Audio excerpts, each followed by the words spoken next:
Hi student, अभी आप देख रहे हैं यार कॉन्सेप्ट लर्निंग।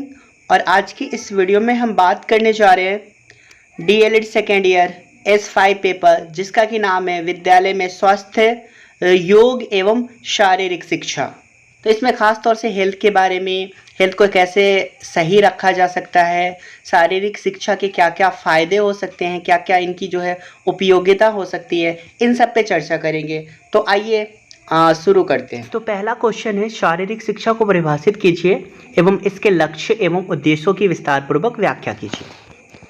तो शारीरिक शिक्षा का अर्थ मतलब मीनिंग ऑफ फिजिकल एजुकेशन। तो शारीरिक शिक्षा को सामान्य शिक्षा का एक अभिन्न अंग माना गया है। दोनों में अंतर यानी डिफरेंसेस सिर्फ इतना है कि शिक्षा जहां कक्ष और प्रयोगशालाओं में दी जाती है, वहीं शारीरिक शिक्षा खेल के मैदान व कैंपों में दी जाती है। कुछ डिफिनेशंस दिए गए हैं। AR वैमन के अनुसार शारीरिक शिक्षा शिक्षा का वह पक्ष है जो मनुष्य के संपूर्ण व्यक्तित्व की शारीरिक क्रियाओं द्वारा उन्नति तथा शिक्षा से संबंध रखता है। जबकि JF विलियम्स के अनुसार शारीरिक शिक्षा मानव की शारीरिक क्रियाओं से उत्पन्न ऐसी उपलब्धियां हैं जो किसी विशेष लक्ष्य को लेकर चुनी और कराई जाती है। तो ये बताया गया है। यहाँ पे शारीरिक शिक्षा के मुख्य उद्देश्य क्या है? तो शारीरिक विकास करना है, स्नायु मांसपेशियों का विकास, जो हमारे ऑर्गेन्स हैं, खास तौर से हमारे मसल्स हैं, उसका किस तरह से हम विकास करें, उसका किस तरह से अदर ऑर्गेन के साथ कोऑर्डिनेशन बनाएं, ये बताया गया है। शारीरिक शिक्षा का जो तीसरा उद्देश्य है वो ज्ञानात्मक विकास करना, शरीर के बारे में ज्ञान प्राप्त करना तथा उस ज्ञान को समझना व उसकी व्याख्या करने से यह संबंधित है। नेक्स्ट है प्रभावात्मक विकास, मतलब इसमें सामाजिक समायोजन की बात की गई है कि किस तरह से हम एडजस्टमेंट करेंगे। सामाजिक भावात्मक व प्रभावात्मक उद्देश्य आते हैं इसके अंतर्गत। किस तरह से हमें आपस में कोऑर्डिनेशन बनाना है, एक दूसरे के साथ मिलजुल करके रहना है। तो ये उद्देश्य फोर्थ और फिफ्थ है चरित्र निर्माण। एक अच्छा चरित्र का निर्माण हम फिजिकल एजुकेशन के थ्रू कर सकते हैं। प्रेम, सहयोग, अनुशासन, सदाचार, नैतिकता, समायोजन, सम्मान जैसे गुणों को प्रभावी ढंग से ग्रहण कर अच्छे चरित्र का निर्माण हम खेल कूद के जरिए, शारीरिक शिक्षा के जरिए कर सकते हैं। सांस्कृतिक उद्देश्य, हमारे जो कल्चरल वैल्यूज़ हैं उसको भी हम क्या कर सकते हैं, एडॉप्ट कर सकते हैं, उसको कंटिन्यू कर सकते हैं। और राष्ट्रभक्ति की भावना का विकास भी कर सकते हैं हम फिजिकल एजुकेशन के थ्रू। चलिए अब हम नेक्स्ट क्वेश्चन की बात कर लेते हैं। शारीरिक स्वास्थ्य से आप क्या समझते हैं और शारीरिक स्वास्थ्यता के विभिन्न घटकों का उल्लेख करें। तो इसमें ये बताया गया है कि फिजिकल हेल्थ क्या है और इसके इम्पोर्टेंट कंपोनेंट कौन कौन से हैं उसके बारे में बताएं। तो किसी व्यक्ति के पास अपने दैनिक कार्यों के करने के बाद भी उसके पास इतनी ऊर्जा बनी रहे कि वह किसी आपात स्थिति का सामना कर सके, तो हम उसे स्वस्थ व्यक्ति कहेंगे। वैसे व्यक्ति जिनके अंदर रोगों से लड़ने की, रोगों से सुरक्षा प्रदान करने की एनर्जी हो, उसे हम स्वस्थ व्यक्ति कहेंगे। शारीरिक स्वस्थता के जो इम्पोर्टेंट कंपोनेंट है वो उनको दो पार्ट में बांटा गया है। पहला हृदय श्वसन स्वस्थता और दूसरा है PC स्वस्थता। हृदय श्वसन स्वस्थता मतलब हमारे जो हार्ट है वो रिस्पायरेशन करते हैं, तो वो किस तरह से हेल्दी होने चाहिए, किस तरह से जो है हमारा हार्ट जो है वो ब्लड को हमारे बॉडी के हर पार्ट तक वो ऑक्सीजनेटेड ब्लड को भेजता है और बदले में डीऑक्सीजनेटेड ब्लड को वापस लाता है, और किस तरह से हम ऑक्सीजन लेते हैं और कार्बन डाइऑक्साइड क्या करते हैं, रिलीज करते हैं। तो उसके थ्रू हमारा जो हार्ट है वो कंटिन्यू क्या करता रहता है कि मेहनत करता रहता है। अगर वो हार्ट रुक गया तो आदमी उसी टाइम मृत घोषित हो जाता है। तो इसका स्वस्थ रहना बहुत ज़रूरी है। नेक्स्ट है पेशीय स्वस्थता, मतलब हमारी जो मसल्स हैं वो भी हेल्दी होनी चाहिए। हमारी जो अस्थियां हैं वो क्या करती है, हमारे मसल्स को दृढ़ता प्रदान करती है। तंत्रिकाएं हैं, संवेदी उत्पन्न क्रियाओं को, कौशलों को नियंत्रित करती है। तो जो हमारी मसल्स है उसमें भी एनर्जी होनी चाहिए, वो भी स्ट्रांग होना चाहिए, हेल्दी होना चाहिए। इसके हमारे जो पेशीय स्वास्थ्यता है, इसके कुल 9 जो है वो घटक दिए गए हैं। उसमें पहला है सामर्थ्य, दूसरा है चाल, तीसरी है शक्ति, चौथी है स्फूर्ति, पांचवी है नम्यता, छठी है प्रतिक्रिया काल, सातवीं है समन्वय यानी मेल, और आठवीं है सहन शक्ति। चलिए अब हम नेक्स्ट क्वेश्चन की बात कर लेते हैं। खेल की अवधारणा स्पष्ट करें, शारीरिक स्वास्थ्य में खेलों के महत्व एवं आवश्यकता पर प्रकाश डालें।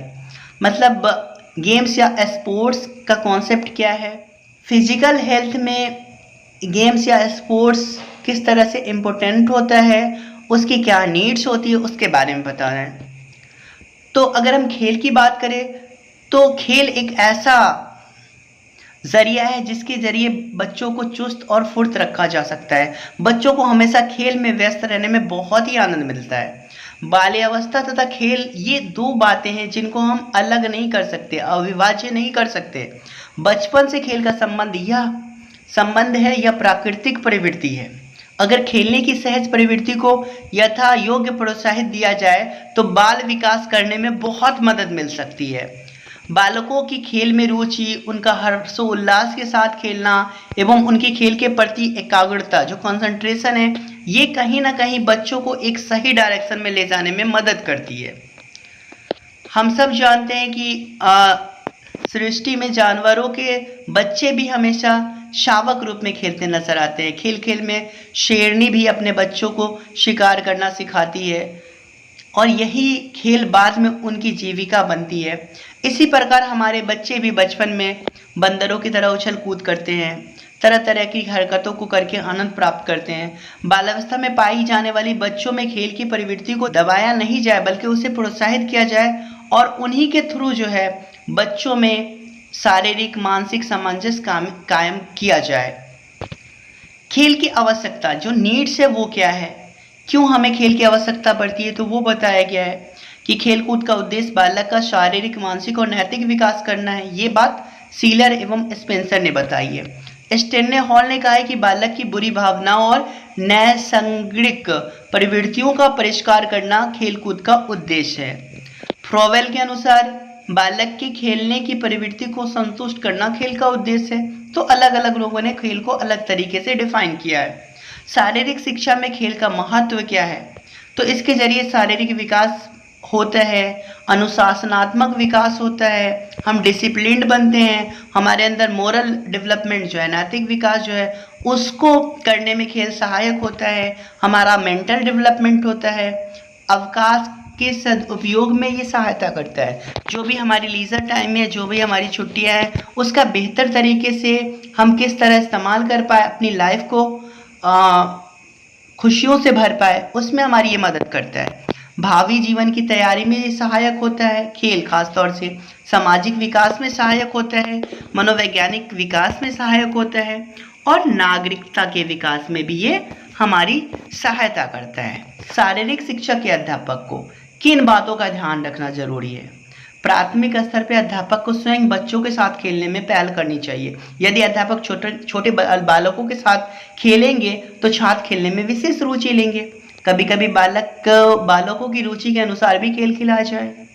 खेलों को आयोजित करते समय अध्यापक को प्रसन्न मुद्रा में रहना चाहिए। तो ये इंपॉर्टेंट बातें हैं जो कि टीचर के बारे में बताई गई है। विद्यालय में खेलकूद का विवरण देने वाली पत्रिकाएं मंगवाई जाएं तथा छात्रों को उन्हें पढ़ने के लिए प्रोत्साहित किया जाए। तो ये सब बातें बताई गई हैं। विद्यालय में प्रतिवर्ष खेल दिवस मनाया जाए। यह दिवस बड़े उत्साह से आयोजित किया जाए, इसके मनाने का उत्तरदायित्व छात्रों पर रहे। तो ये बातें बताई गई हैं। खेल के लिए आवश्यक सुरक्षा उपकरणों को लिखिए।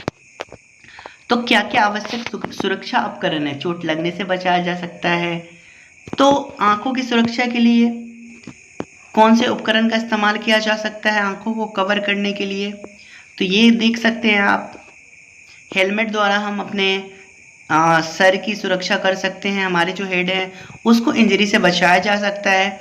माउथ गार्ड द्वारा मुंह की सुरक्षा की जाती है। सुरक्षा पैड और गार्ड्स, सुरक्षा पैड के थ्रू जो हम अपने पैर, कंधे, छाती, कलाई इन सब को बचा सकते हैं। उचित जूतों का चुनाव करना है। खेलते वक्त अलग अलग गेम्स में अलग अलग जूतों का इस्तेमाल करना है। नेक्स्ट क्वेश्चन है विभिन्न प्रमुख खेलों का संक्षिप्त निबंध लिखें। यानी जो इम्पोर्टेंट गेम्स हैं जैसे कबड्डी है, खो खो है, फुटबॉल है, हॉकी है, बैडमिंटन है, क्रिकेट है, तो ये कुछ इम्पोर्टेंट गेम्स हैं। कबड्डी की बात करें तो यह भारतीय खेल है, यह भारतवर्ष के कोने कोने तथा गांव के प्रत्येक स्थान पर खेला जाता है। इसको अन्य कई नामों से जाना जाता है, हु टू हु डू डू, चिड्डी गुड्डी, बहुत सारा नाम है इसका। तो ये बताया गया प्रत्येक पक्ष में 7-7 खिलाड़ी होते हैं, ये बताया गया है। मैदान के बारे में बताया गया है कि किस तरह का मैदान होगा, उसकी क्या मेजरमेंट होगी वो बताया गया है। पुरुषों के लिए क्या होंगी, महिलाओं के लिए क्या होंगी, मैच के क्या नियम होंगे। प्रत्येक पक्ष में 12 खिलाड़ी होंगे, परंतु एक समय में एक दल में केवल 7 खिलाड़ी ही भाग लेगा, मतलब 5 एक्स्ट्रा प्लेयर होंगे। चोट लगने पे उनको रिप्लेस किया जा सकता है।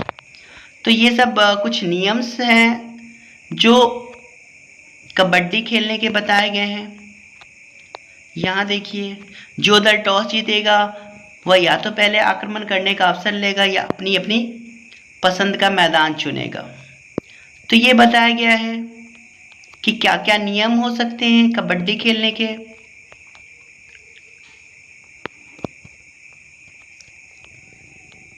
नेक्स्ट जो गेम है वो है खो खो। यह विशुद्ध भारतीय खेल है, यह भी बहुत ही सस्ता खेल है, इसमें कोई खर्चा नहीं होता है। यह 2 दलों के बीच में खेला जाता है, प्रत्येक दल में 9 खिलाड़ी होते हैं।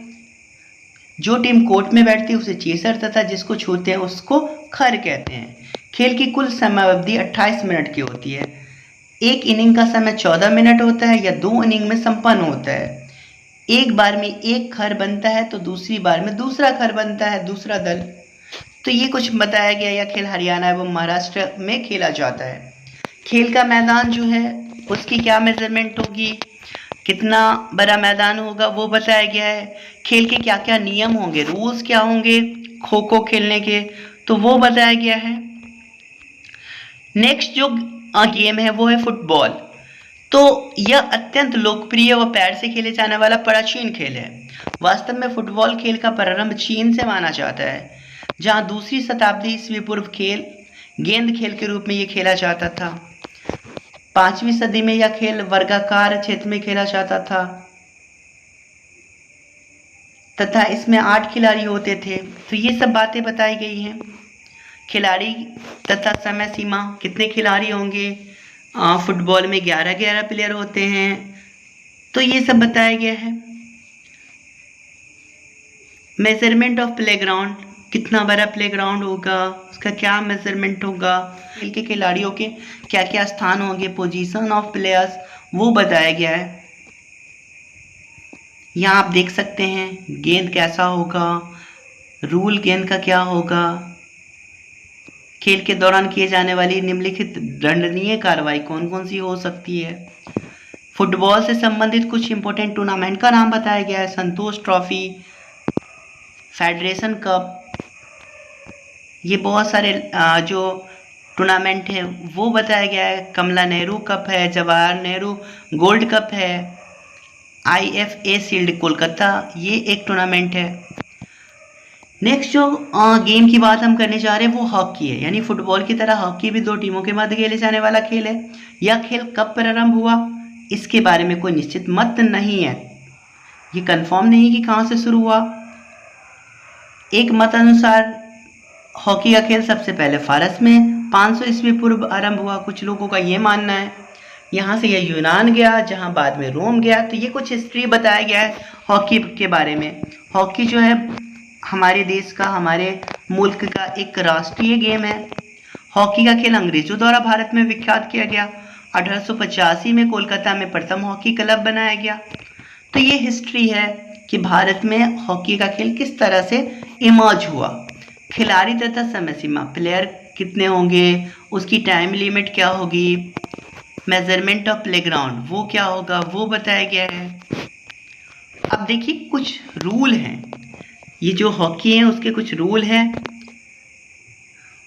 बुल्ली करते समय स्टिक का चपटा भाग विपक्षी खिलाड़ी की स्टिक से स्पर्श करना चाहिए।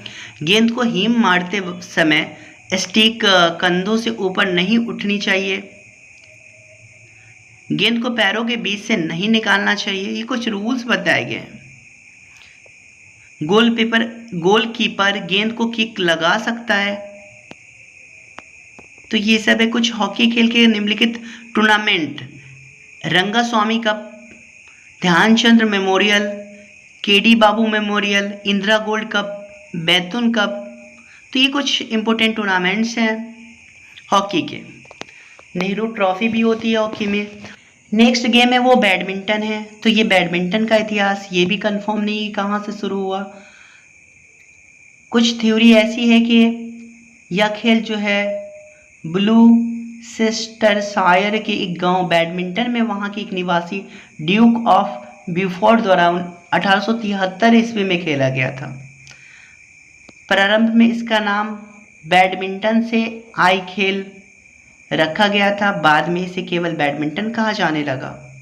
तो ये उसका कुछ इतिहास दिया गया है। प्लेग्राउंड की मेजरमेंट क्या होगी, सिंगल खेला जाएगा तो वो किस तरह का रूल होगा, कपल गेम होगा तो वो किस तरह का रूल होगा, ये जो गेम है इसके क्या क्या नियम होंगे ये बताया गया है।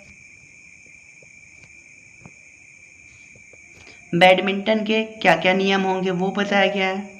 बैडमिंटन का कुछ टूर्नामेंट दिया गया है: world cup badminton tournament, all India badminton tournament, national badminton championship. तो ये कुछ टूर्नामेंट्स वगैरह हैं। नेक्स्ट जो लास्ट स्पोर्ट की हम बात करने जा रहे हैं वो क्रिकेट। क्रिकेट का खेल कब प्रारंभ हुआ इसका भी कोई एक वैलिड एविडेंस नहीं है। अलग अलग स्टेज में कहा जाता है कि इसका जो है डेवलपमेंट हुआ। 1750 ईस्वी तक प्रथम चरण कहा जाता है, फिर धीरे धीरे दूसरा चरण आया। तो इस तरह से ये इसका हिस्ट्री बताया गया है। क्रिकेट के जो फिजिकल रिसोर्सेज हैं वो क्या क्या हो सकते हैं: बॉल होगा, बल्ला होगा, विकेटों के मध्य की दूरी होंगी, विकेट होगा, बॉल फेंकने तथा बल्लेबाजी का मार्ग होगा। ह्यूमन रिसोर्स ऑफ क्रिकेट मतलब खिलाड़ी 11 खिलाड़ी होते हैं, ये बताया गया है। खेल के कुछ नियम है क्रिकेट के खेल के, वो बताया गया है कि क्या क्या नियम है, आउट होने के क्या नियम है, वाइड बॉल के क्या नियम है, नो बॉल के क्या नियम है। तो ये सब सारी चीज़ें बताई गई हैं।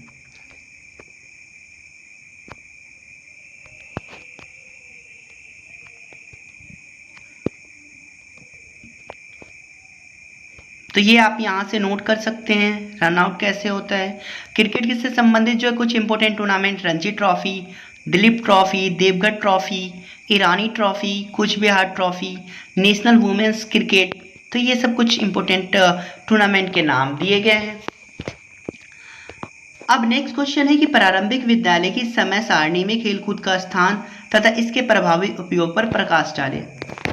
तो जो हमारे टाइम टेबल है उसमें किस तरह से खेलकूद को रखा जाए और किस तरह से उसका बेहतर इस्तेमाल किया जाए, कितने देर तक खेल करवाया जाए, स्पोर्ट्स करवाई जाए, कौन से पीरियड में करवाई जाए।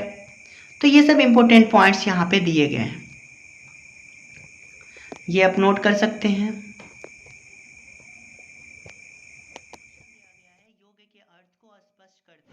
नेक्स्ट क्वेश्चन दिया गया है कि योग के अर्थ को स्पष्ट करते हुए इसके महत्व की विवेचना कीजिए। मतलब meaning of yoga and the importance of yoga ये बताना है। हम सब जानते हैं कि योगा के जो प्रवर्तक हैं, फाउंडर हैं, वो महर्षि पतंजलि हैं। इन्होंने योग दर्शन, पाणिनि ने योग की शुरुआत की थी। युजिर योगे, युज समाधो तथा युज संयमने, इन 3 धातुओं से माना है। प्रथम व्युत्पत्ति के अनुसार योग शब्द का अनेक अर्थों में प्रयोग किया जाता है, जैसे जोड़ना, मिलाना, मेल। किसी चीज़ को जोड़ना योग कहलाता है, मिलाना या मेल करना। इसी आधार पर जीवात्मा और परमात्मा का मिलन योग कहलाता है। जो जीव जंतु हैं उनका अपने ईश्वर से, अपने परमात्मा से मिल जाना क्या कहलाता है? योग कहलाता है। इसी संयोग की अवस्था को समाधि की संज्ञा दी गई है। आप अगर योगा के अष्टांगिक मार्ग को देखेंगे तो उसमें यही बातें कही गई हैं: यम, नियम, आसन, प्राणायाम, प्रत्याहार, धारणा, ध्यान और समाधि। तो समाधि जो है वो सबसे हायर स्टेज है जिसमें कि जीवात्मा और परमात्मा का मिलन हो जाता है। महर्षि पतंजलि ने योग शब्द को समाधि के अर्थ में प्रयुक्त किया है। व्यास जी ने योग समाधि कहकर योग शब्द का अर्थ समाधि ही किया है।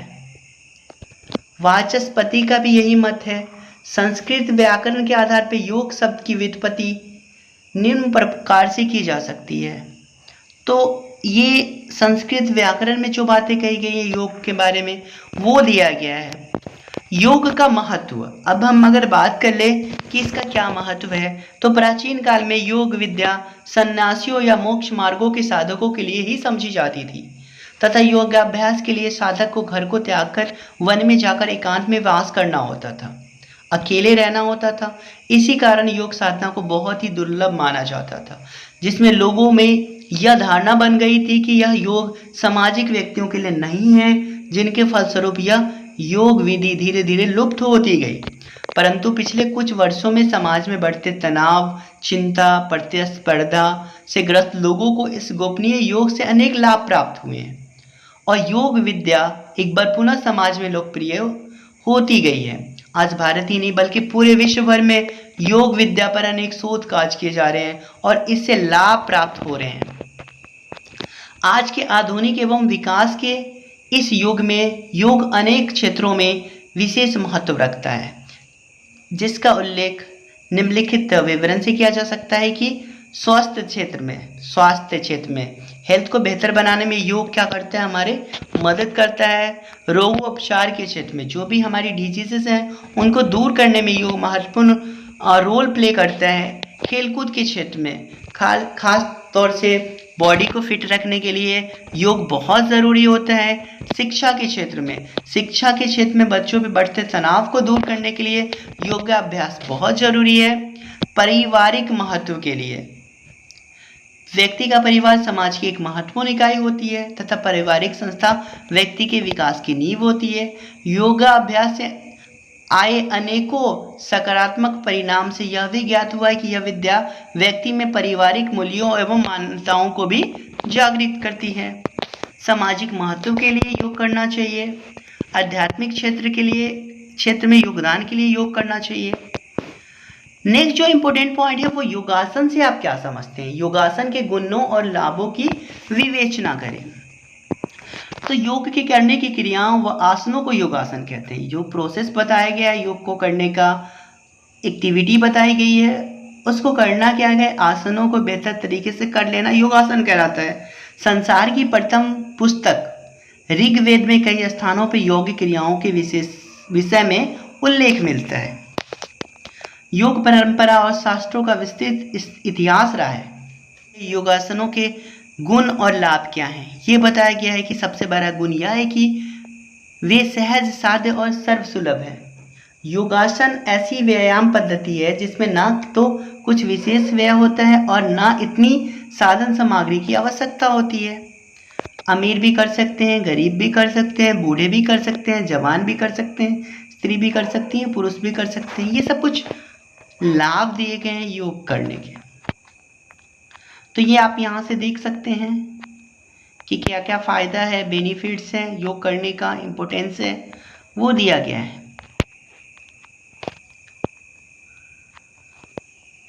नेक्स्ट क्वेश्चन है कि विद्यालय एवं कक्षाओं की गतिविधियों में योग की क्या भूमिका है। योग जो कि 10,000 साल से भी अधिक समय से प्रचलन में है, सबसे पुराने जीवंत साहित्य ऋग्वेद में पाया जाता है।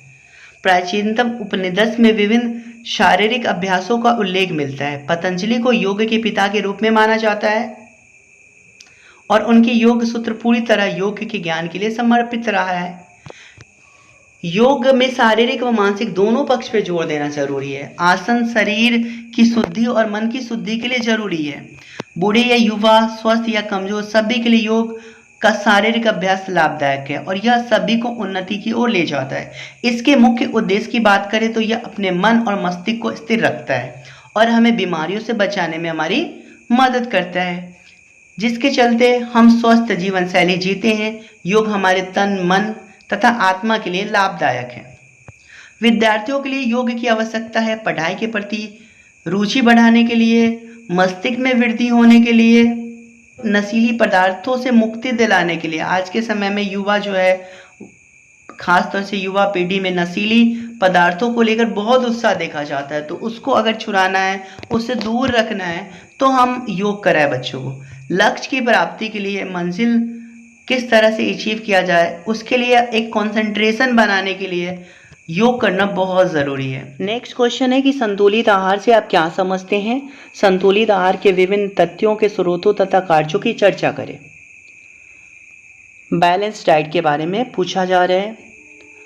संतुलित भोजन उस भोजन को कहते हैं जो शरीर की आवश्यकताओं को पूरा करता है और अपेक्षाओं को तृप्त करता है, जिसमें भोजन के सभी आवश्यक पौष्टिक तत्व सम्मिलित हों और इन तत्वों का उचित अनुपात व्यक्ति की आयु, लिंग और काम करने की स्थिति आदि का ध्यान रखकर निर्धारित किया गया हो। तो ये खास जो एलिमेंट्स हैं उनका होना बहुत ज़रूरी है।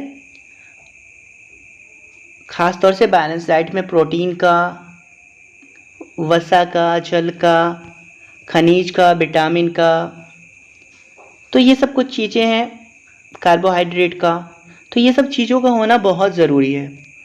तो उसके क्या क्या अमाउंट्स में होंगे प्रोटीन, किस किस जो स्रोत हैं उससे प्राप्त होते हैं। प्रोटीन खास तौर से दूध, मांस, मछली, अंडे, इन सब से हासिल किया जाते हैं।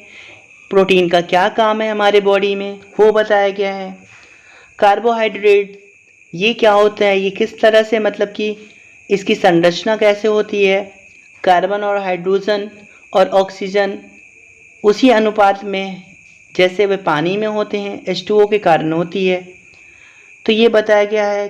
कार्बोहाइड्रेट हमें कहाँ से मिलते हैं, चावल, गेहूँ, बाजरा, मकई, जौ, आलू, ये सब बताया गया है कि उसके सोर्सेज क्या हैं कार्बोहाइड्रेट के, उसका काम क्या है। दैनिक कार्य हेतु हमें ऊर्जा प्रोवाइड करना कार्बोहाइड्रेट का काम है, और भी जो उसके वर्क हैं वो बताए गए हैं। फिर तीसरा है वसा, मतलब फैट्स। वसा को भी भोजन का एक आवश्यक तत्व माना गया है। यह कार्बोहाइड्रेट की अपेक्षा ऊर्जा का बेहतर स्रोत माना जाता है। इसकी संरचना कैसी होती है, कैसे प्राप्त किया जा सकता है, किन चीज़ों से प्राप्त किया जाता है वो बताया गया है। फैट जो है घी, मक्खन, तिलहन जैसे नारियल व तिल का तेल, सरसों का तेल, अखरोट, इन सब से हासिल किया जाता है। तो ये बताया गया है।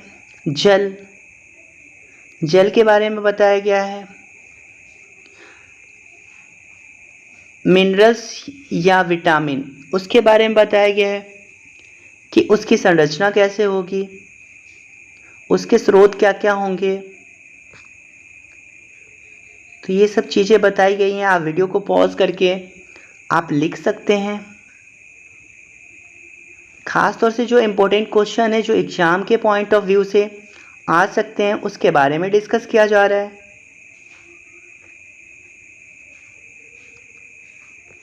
अगर हम नेक्स्ट क्वेश्चन की बात करें तो ये क्वेश्चन है, संक्रामक रोग क्या है? विभिन्न प्रकार के संक्रामक रोगों पर प्रकाश डालें तथा इसे बचाव के उपाय बताएं। तो संक्रामक रोग ऐसा रोग है जो व्यक्ति से दूसरे व्यक्ति तक प्रत्यक्ष या अप्रत्यक्ष रूप से पहुंचता है। ट्रांसमिटेड जो डिजीज हैं, साधारण शब्दों में जो रोग एक व्यक्ति से दूसरे व्यक्ति को लग जाता है उसे संक्रामक रोग कहते हैं। रोगी के पास उठने बैठने, उनके साथ खाने पीने, रोगी द्वारा उपयोग में लाए गए वस्त्रों व अन्य वस्तुओं को छूने से भी हो जाता है। संक्रामक रोग मुख्य रूप से दो प्रकार के होते हैं, संसर्ग रोग और दूसरा संक्रामक अथवा संचारी रोग। तो ये दोनों बताया गया है। संक्रामक रोग के सामान्य लक्षण क्या है? रोगी को कपकपी होती है और ठंड लगती है और अत्यधिक सर्दी का अनुभव होता है। ये सब गले में खराश होती है, धीरे धीरे दर्द का अनुभव होता है। तो ये कुछ लक्षण बताए गए हैं। विद्यालय के बच्चों में भ्रामक रोग हैं, वायु द्वारा फैलने वाले रोग, चेचक, इसका क्या कारण है वो बताया गया है। ये कब से शुरू हुआ था वो बताया गया है। चेचक से बचने के क्या क्या उपाय हो सकते हैं वो बताया गया है। नेक्स्ट जो रोग है वो है खसरा। तो ये चेचक की तरह एक भयानक रोग है। बड़ों को यह कष्टकारी है, परंतु 2 से 5 वर्ष के बच्चों के लिए घातक हो सकता है। इस रोग के फलस्वरूप व्यक्ति की आँख, कान व गुर्दे आदि खराब हो जाते हैं। उद्भवन काल, इस रोग के लक्षण प्रकट होने में 6 से 12 दिन लग जाते हैं। तो ये सब बताई गई ये जटिलता है। बच्चों को दौरे पड़ना, कानों का संक्रमण और डायरिया। रोकथाम के कुछ उपाय बताए गए हैं जो आप नोट कर सकते हैं। नेक्स्ट है काली खांसी। काली खांसी को कुक्कर खांसी भी कहते हैं, क्योंकि अधिक तीव्रता होने पे खांसने की आवाज़ लगभग कुत्ते की खांसी वाली हो जाती है। यह रोग प्रायः बच्चों को होता है। इस रोग का आरंभ साधारण खांसी से होता है, जिसका कारण एक विशिष्ट रोगाणु है जो प्रत्यक्ष संपर्क या श्वास में मिश्रित छोटी बूंदों से फैलता है। काली खांसी का उद्भवन काल जो है 6 से 15 दिन होता है। बचने का क्या उपाय हो सकता है वो बताया गया है। नेक्स्ट क्वेश्चन है, विद्यालयों में बच्चों की स्वास्थ्य को प्रभावित करने वाले कारक कौन कौन से हैं? अच्छा स्वास्थ्य जो है वो सुखी जीवन का आधार होता है, और अच्छा स्वास्थ्य शैशव काल से ही आरंभ हो जाता है, क्योंकि यह एक स्वस्थ शिशु ही एक स्वस्थ वयस्क के रूप में बड़ा होता है, उत्पन्न होता है। तो स्वास्थ्य को प्रभावित करने वाले जो कारण है वो पहला है न्यूट्रिशन और बैलेंस डाइट, यानी पौष्टिक व संतुलित आहार। दूसरा बायोलॉजिकल फैक्टर, ऐसे कारण है जिसे हम परिवर्तित नहीं कर सकते हैं, जेनेटिक्स होता है ये। रोग निरोधक शक्ति, हमारे शरीर में रोगों से लड़ने की जो शक्ति होती है उसे ही प्रतिरक्षा शक्ति कहते हैं। रोग निरोधक शक्ति जिस व्यक्ति में जितनी अधिक होती है उतना ही वो रोग मुक्त रहता है। इन्वायरमेंटल फैक्टर यहाँ पे बताया गया है, क्या हो सकता है? रीति रिवाज, प्रचुर मात्रा में न्यूनता, आस पड़ोस को शुद्धता, रेस्ट एंड रिलैक्सेशन ये बताया गया, गुड पोस्चर्स, पर्सनल क्लीनलीनेस ये बताया गया, good habits and attitude towards health ये बताया गया है। उचित शारीरिक व्यायाम, प्रॉपर फिजिकल एक्सरसाइज की ज़रूरत पड़ती है। दुर्घटनाओं की उचित रोकथाम व प्राथमिक चिकित्सा, किस तरह से हम दुर्घटनाओं को रोक सकते हैं, एक्सीडेंट को रोक सकते हैं, और फर्स्ट एड किस तरह से देंगे। विद्यालय में स्वास्थ्य संवर्धन में शिक्षक की क्या भूमिका है? स्वास्थ्य बच्चों के हेल्थ को मेंटेन रखने के लिए, उसमें इम्प्रूवमेंट लाने के लिए टीचर का क्या रोल हो सकता है वो बताया गया है। तो आप यहाँ से ये चीज़ें देख सकते हैं कि एक शिक्षक विद्यालय के स्वास्थ्य कार्यक्रम में निम्न प्रकार से अपनी भूमिकाओं का निर्वाह कर सकता है। तो ये बताया गया है।